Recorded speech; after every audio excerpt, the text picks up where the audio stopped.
The East was the place to live.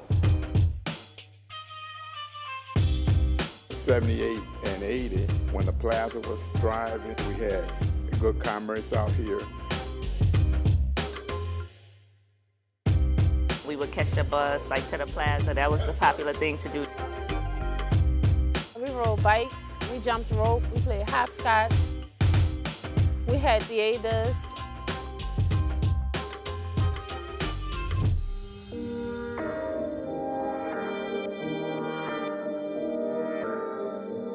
When did you start to see things start to change? In the 90s, they started to sort of fade. The crime element started to pick up a little bit, and people started moving out. And then we lost J.C. Penney's, we lost Dillard's. Then we were right on the brink of Katrina.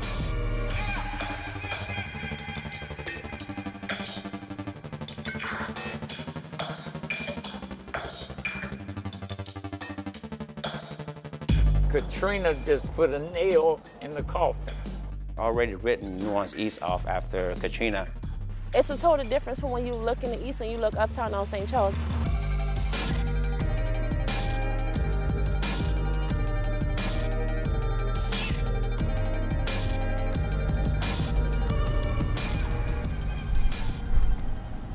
You ready? All right, so where are we headed, Mr. Walker? Oh, I was going to take you through the subdivision first and just get you a little acclimated.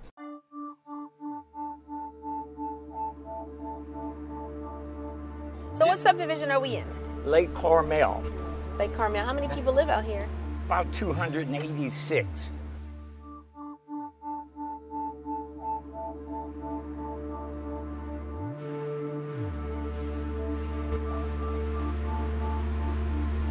Driving around, you can tell Ronald Walker loves this place. But every day, his frustration grows. Now, this is the houses that were hit. Hit by car break-ins. All of these were hit. Every last one on this block. It was 15 houses hit. We drove to one of those nearby subdivisions. Hi, ma'am. And met one lady. I mean, it's a good neighborhood, it really is. She didn't want her face shown, but didn't mind us using her voice. She agrees with Mr. Walker. I mean, you have beautiful homes, you have a great, great neighbors, but it's just the property crimes keep happening. And it's children that's not even from this neighborhood.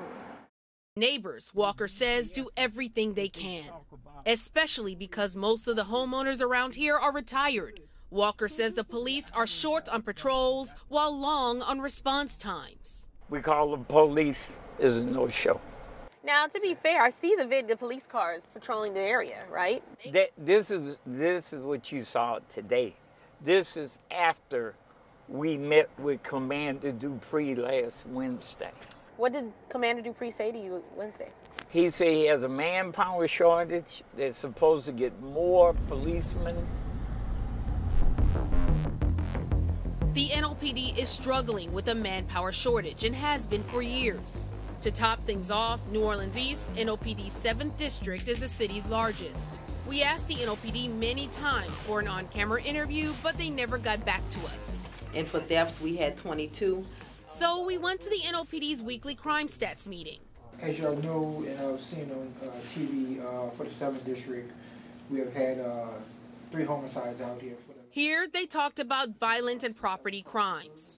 In this meeting, things appear to be improving. They do the video footage that we're able to get actually is assisting us in bringing everything down to try to keep everything under control. So we noticed this man sitting in the meeting. Calvin Spears lives in Lakewood East. That's 1978. He attends not one This ComStat. or two, 15, 122, 220.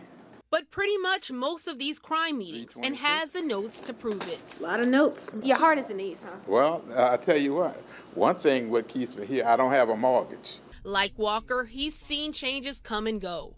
Crime is not really bad in my subdivision, but it's on the fringes. After a shooting in broad daylight in New Orleans, someone heard gunshots and called for help. When officers arrived, they found 2 men laying on the ground.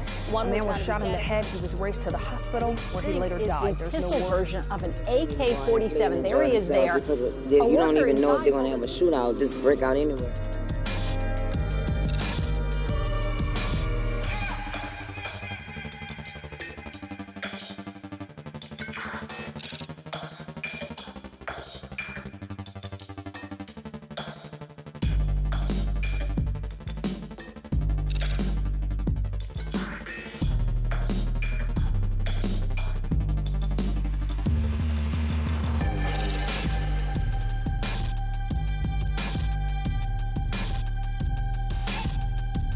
We just have to still applaud these officers here in the 7th District because I think they're doing an awesome job with the personnel that they have.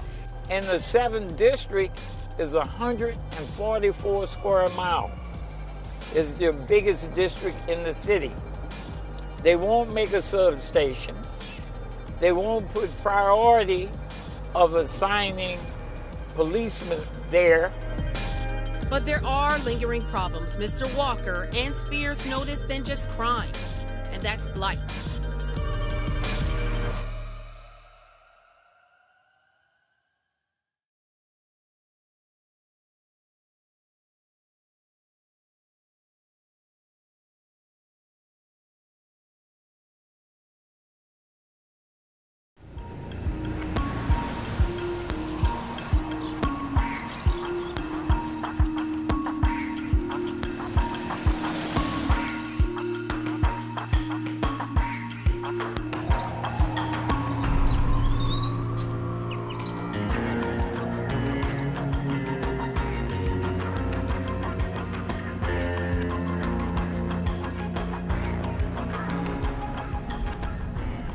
We're gonna hit Bullard.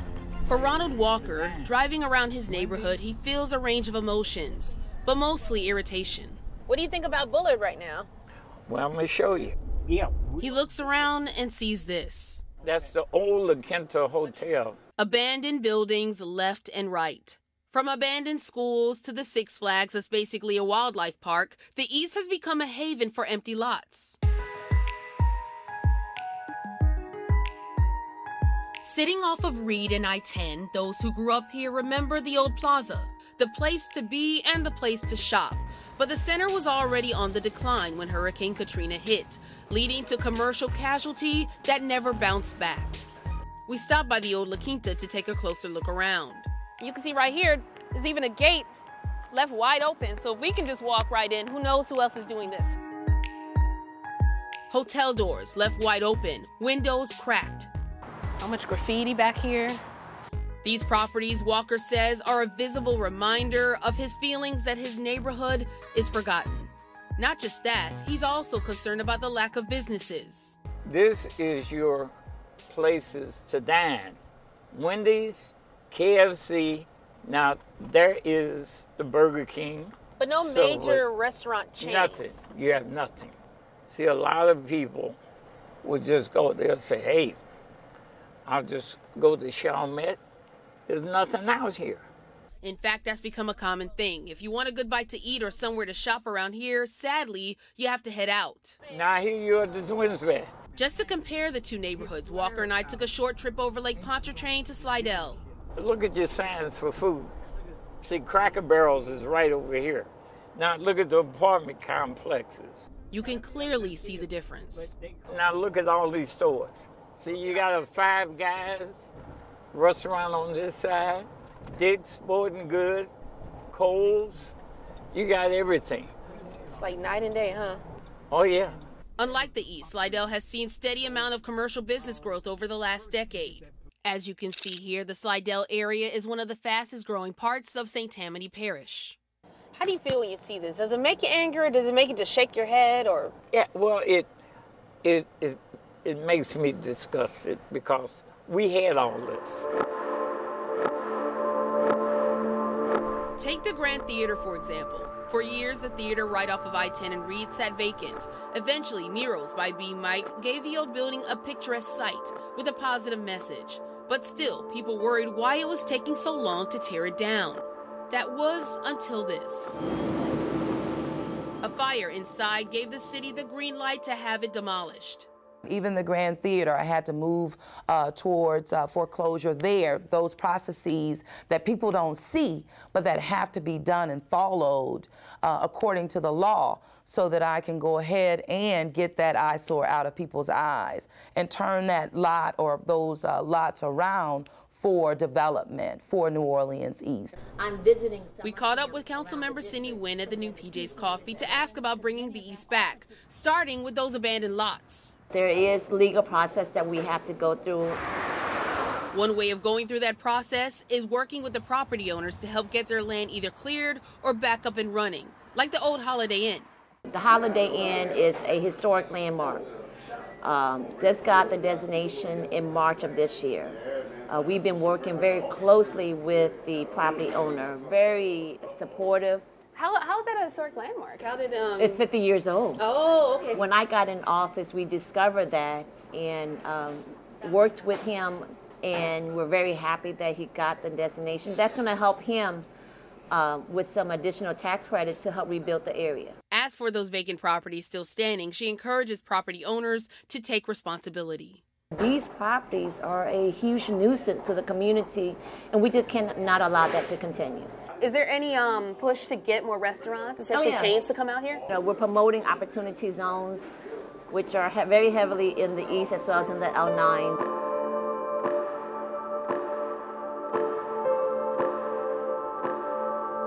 I also know that accessing to capital is a challenge for minority communities, particularly our entrepreneurs. So we're also looking at how can we engage our financial institute to be more sensitive to making capital accessible to minority communities. There's a huge disparity in reference to that. And so it's not just about just providing incentive, but also making sure that there's capital availability as well. Despite talks of opportunity zones, young people tell us right now they don't see that. The abandoned lots, the potholes, and just the way it looked like when you drive through certain areas, it's a total difference from when you look in the east and you look uptown on St. Charles. It's a total look, and it makes a difference because it makes you feel safe if you have a safe environment.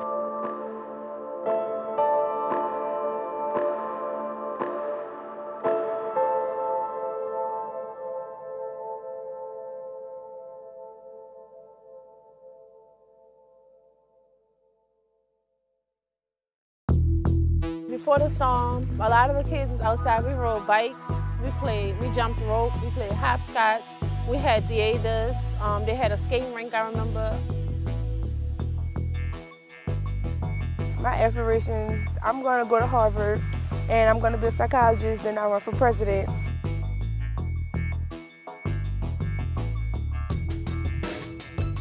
My people don't really have like transportation to get us farther out, like in Gentilly or uptown anywhere. Does it hurt you to know that it's completely changed? It does, because a lot of my cousins, my siblings, and a lot of kids in my community don't have much to do in the community.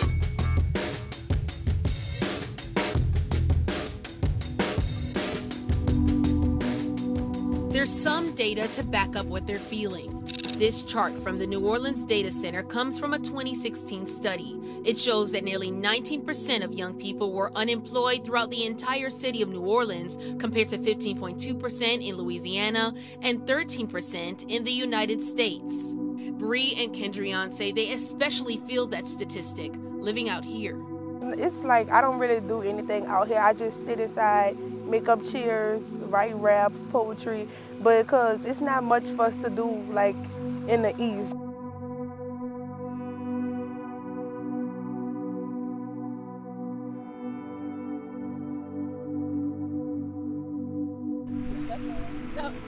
To help girls like them, they're making a difference. The cousins work together in an organization called Daughters Beyond Incarceration, a support group for young girls growing up with an incarcerated father. Even when trying their hardest, Bree says it's a struggle for the group to do things locally. We're planning like a big end of the year event for our mentees in the program. So we have to travel out of state because we don't have a lot of water parks or different things or access to do inside the city or the east.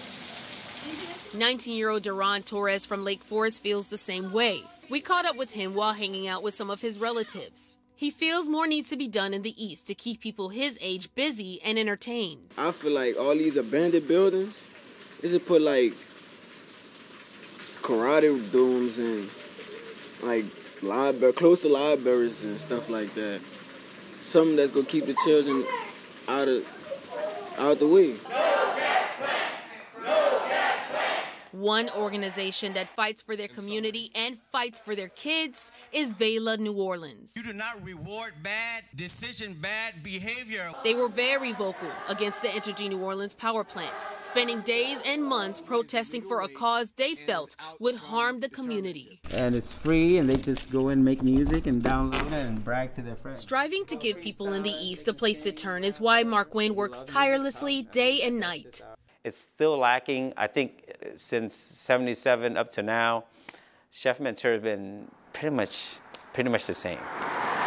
Throughout the Vela building, you see art and history clippings, positive images highlighting the Vietnamese American and the African American community in the East. Oh, actually, the beginning of Vietnam. He wants the area to prosper, especially for the youth. We lose a lot of our college graduates to like Texas, Florida, pretty much everywhere else that they have the opportunity to. Within recent years, the East has made some strides at making the area better for kids. We saw it recently when the Pelicans and their #1 draft pick, Zion Williamson, came out to the area this summer. One of the legislators said that, it keeps people off the street. And to me, that's the main thing. If they have a place like this to go to, and as great as this place is, it does keep them off the street, and it gives them a situation where they can learn to be competitive, but you also learn great sportsmanship also. I'm never going to forget where I came from. I'm not from this area, but I grew up in an area very similar to it, and just having an outdoor course beside or some time to gym, I think it's great because that's where kids come together and just hoop.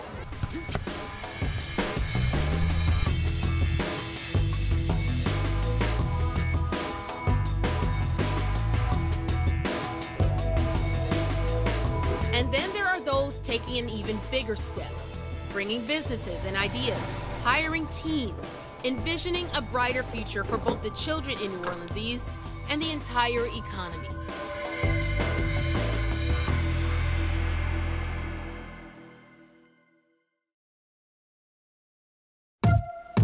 This isn't an emergency. I guess it's not big enough for everybody. It's almost work. Can't get it right.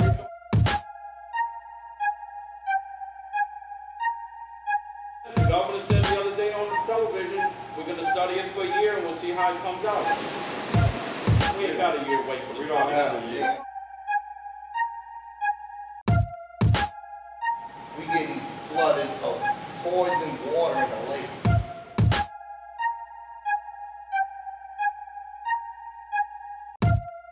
When Katrina came, we lost our houses, but we made money. Right.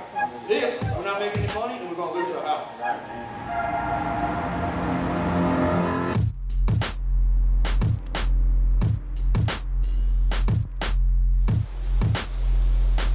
The crab industry is going down every year. Chris Pomez has been fishing out here since he was a teenager. Every time they open up the Bonner Carrier spillway, the water's so bad they don't catch no crabs.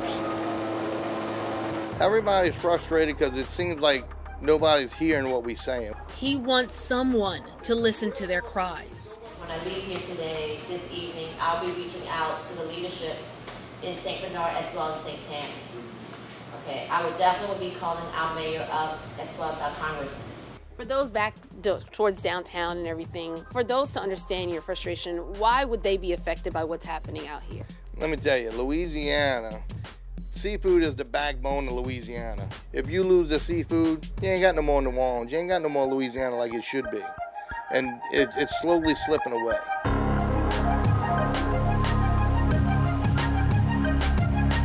Whether it's near Venetian Isles or the Little Woods neighborhood, many people sound like Chris. They feel forgotten by the city and everyone else around them. But we're starting to see some signs of development, starting with roads. In August, Mayor LaToya Cantrell and local leaders held a ribbon cutting for the completion of the Reed East Group A road project. As we see progress, it's always important to acknowledge it because it doesn't happen on its own. The $5 million project is the first of 6 that'll improve the streets across the Reed Boulevard neighborhood, spanning from Reed to I-10, I-510, and Chef. It's not just politicians. Some people are taking the East back through businesses. People like Stephanie Chambliss. How excited are you that you are finally open here in New Orleans East? I am extremely excited. Chambliss opened up the new PJs on Reed back in May. To actually get the doors open and get the ribbon cut, it's been a great feeling. She could have picked anywhere, but made it a point to open her business in the East, a place she remembers coming when she was young. My family, we like to skate, so we would go to the skating rink on Chef Mentor on Sundays. That was kind of our family thing. Walk around her shop and you'll see she's made it a community commitment. There are clippings on the walls, notes letting people know about upcoming events. I think that there's great potential here. I think that people from the area has to be willing to invest in the area. And I think that once businesses come, the people in the area has to be its biggest supporters. She's also giving young people living nearby a chance to build their resume. Have a good one, okay? We have a lot of children. It's their first jobs. They didn't have bank accounts. What has the reception been from people walking in? What have they told you? I mean, it's been great. This was a dream come true. You know, I'm really blessed to be living my dream. She's not the only one with big dreams for the East either. The East, even though it may seem like it doesn't have a lot to offer, it does. In Mary Adam Thomas's office, she showed us her vision. If you was looking at this, you would think you were downtown New Orleans. Thomas has a lot of titles. She's a real estate consultant, a broker, and a housing counselor. She's using her skills to turn the East around. Right now, the New Orleans East market does not meet that quote unquote of what you think would be a good investment, but it does have the opportunity for growth. She noticed that opportunity after researching the area using ESRI, an international data source. First, she researched the types of businesses currently in the area. 14% is retail, 15% is professional and technical skills. Art, entertainment, and recreation is right at 1%. You feel like this area can use a lot more than that? It could use more than that, and it could create jobs. It's not that we don't have the money in the community to support the business. We have to have the business and the investors to want to come out and wait for a quick return on their investment. What's it going to take to get those investors to come to New Orleans East? I think what it's going to take from the inside out, from the ground floor up. She's teaming up with Southern University at New Orleans to create a program that'll help small business owners boost their credit scores. The goal, spur economic growth.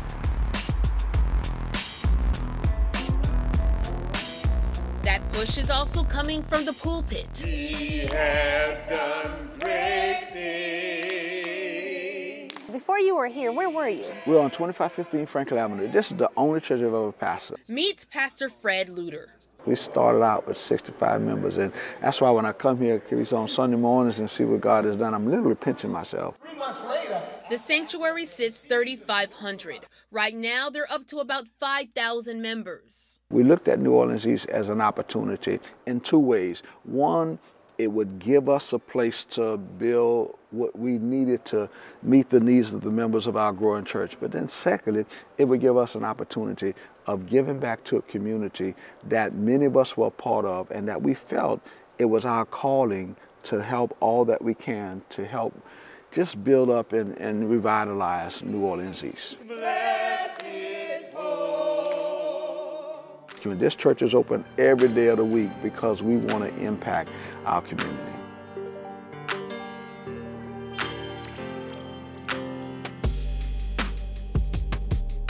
During this entire series, we've spoken with people who are angry, tired, fed up with crime, empty buildings, and broken promises. But they're also resilient and determined to make the East thrive again. Our community stayed together this long, fought together with this long, so we believe that there's a purpose here. It's that purpose and spirit that'll keep them fighting for a brighter future, no matter how long it takes. In New Orleans East, I'm Carice Jack.